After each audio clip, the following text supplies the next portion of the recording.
Can Europe remain a great power? Welcome to the call. I'm Jay Sapsford. Make no mistake, Europe is great by many measures, but it begins 2026 with a long list of issues with no easy fixes. The EU is facing a security threat from Russia, an economic threat from China, growth is weak, and its corporations are drowning in red tape. And now the US, a critical NATO ally, is demanding one of its members give up Greenland. So the question hanging over Brussels: can Europe rise to this moment of challenge? Our guest today has spent decades engaged in European policy on behalf of U.S. business. Joining me now is Senior Vice President Marjorie Chorlins, who leads the U.S. Chamber's European practice. Marjorie, welcome to the call. Thanks, Jay. Lots of news out of Europe right now, from Greenland to Chinese EVs, but let me set the table with this question. Europe seems aware of its challenges. Why is it struggling to reform itself? What's the single biggest reason in your view? Well, thanks for having me, Jay.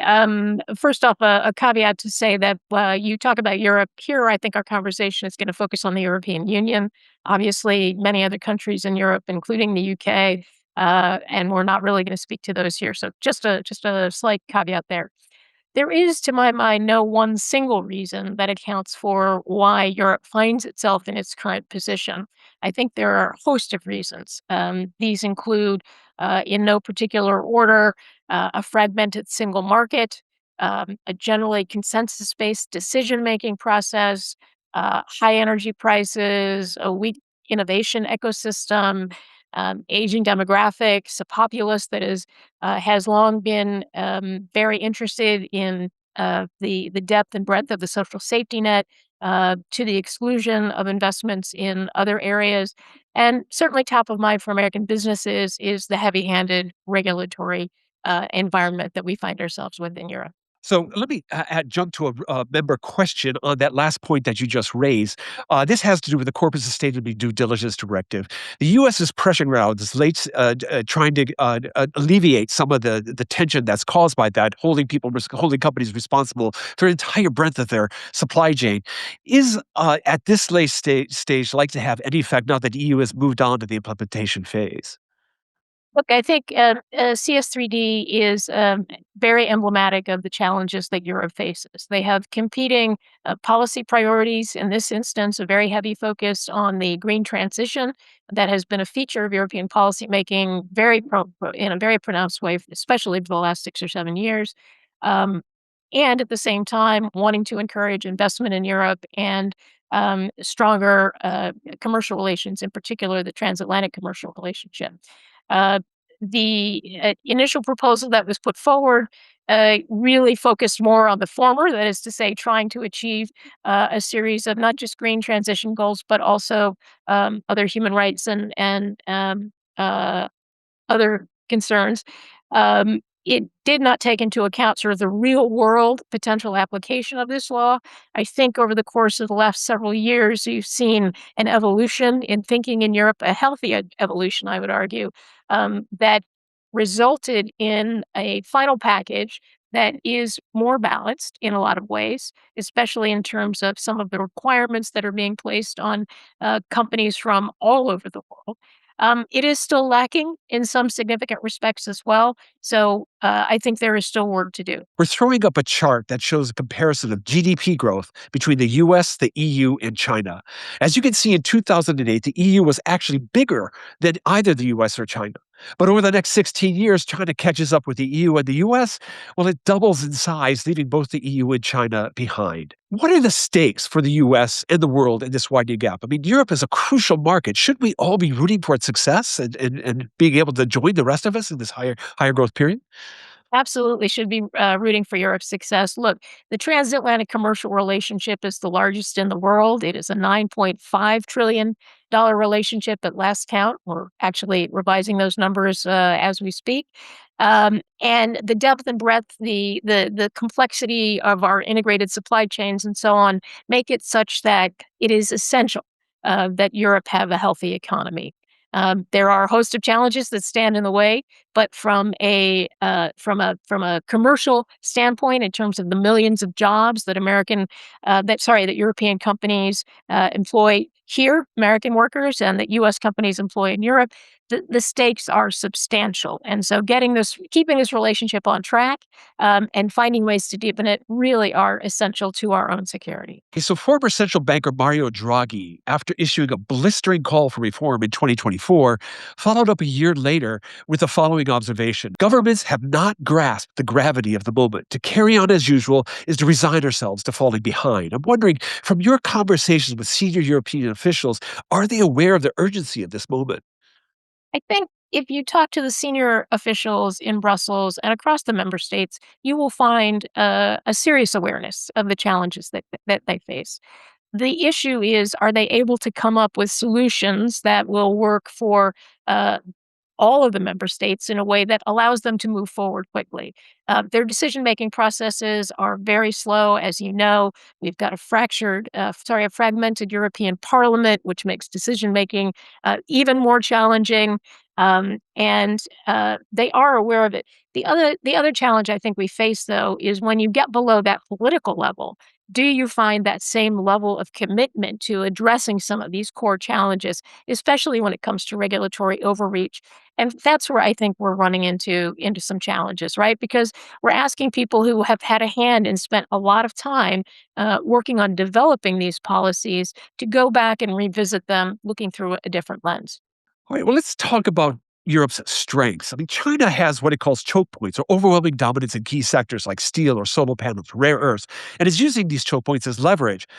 Europe, I don't think people fully appreciate to the extent to which they have their own choke points. If you look at ASML of the Netherlands, for example, it's 100% of the lithography needed for advanced chips, or Zeiss of Germany, 100% of the lenses used in the same semiconductor supply chain.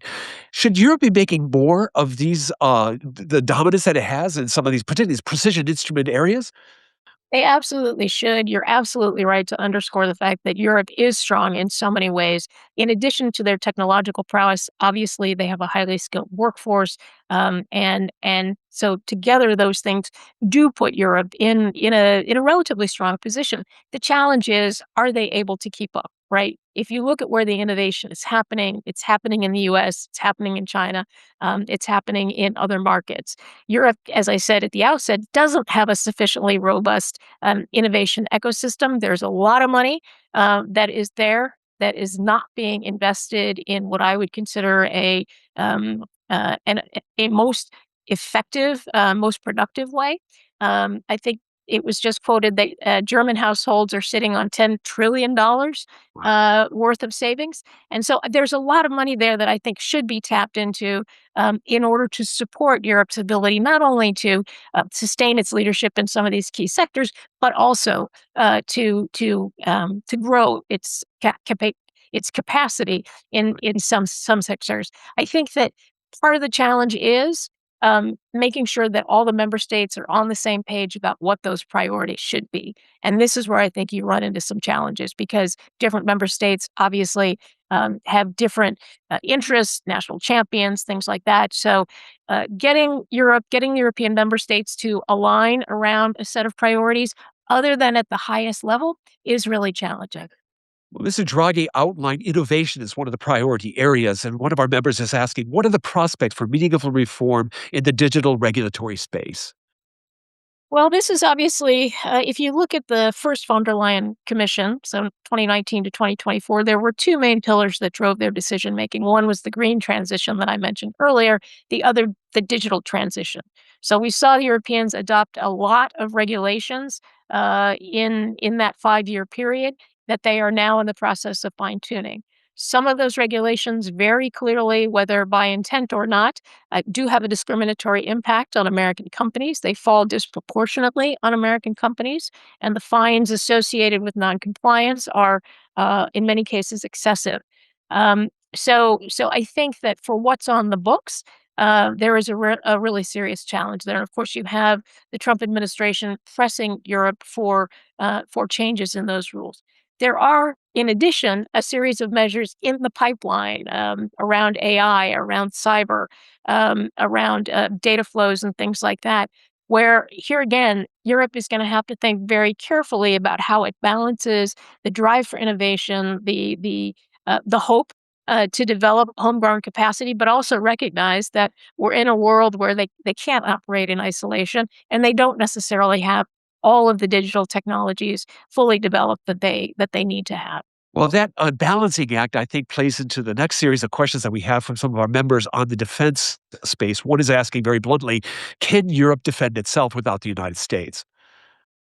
Well, that is certainly a question on everyone's mind. Look, I think that Russia's unlawful invasion of Ukraine really was an existential moment for Europe in 2022, and since that time, they have been far more laser focused on figuring out, indeed, how they can sufficiently defend themselves. Now, you add into the mix the evolving U.S. posture regarding security guarantees, and that makes this challenge even more urgent, if you will. One of the problems is, though, that defense and security, foreign policy and security are issues that tend to be left to the prerogative of the member states. So the ability of Europe as a whole to come up with a unified policy, I think, is very much an open question. We do now have a European commissioner who is focused on defense, but candidly, the ability of his portfolio and the work being done under his auspices is somewhat limited. And we are seeing in real time challenges play out, right? In terms of where is the money going to come from to invest in defense? How quickly can they level up? And most importantly, I would argue, from our perspective, is the extent to which Europe is going to rely on homegrown preference, right? European preferences in seeking to procure various technologies. The reality is they don't have the capability right now, and so they're going to have to find a way to balance that drive to grow homegrown capacity with the practical reality of their current sourcing relationship. Well, that sounds like it's an opportunity for U.S. Aerospace and defense contractors. Here's another member asking, as Ukraine enters its fifth year of full-scale war, what lessons should Europe take from Ukraine's resilience and rapid innovation in military technology? Well, look, I think nobody really expected Ukraine to be in the position that it is in today, which is, I would argue, far stronger than anyone, including President Putin, might have hoped. And the Ukrainians have proven themselves incredibly adept at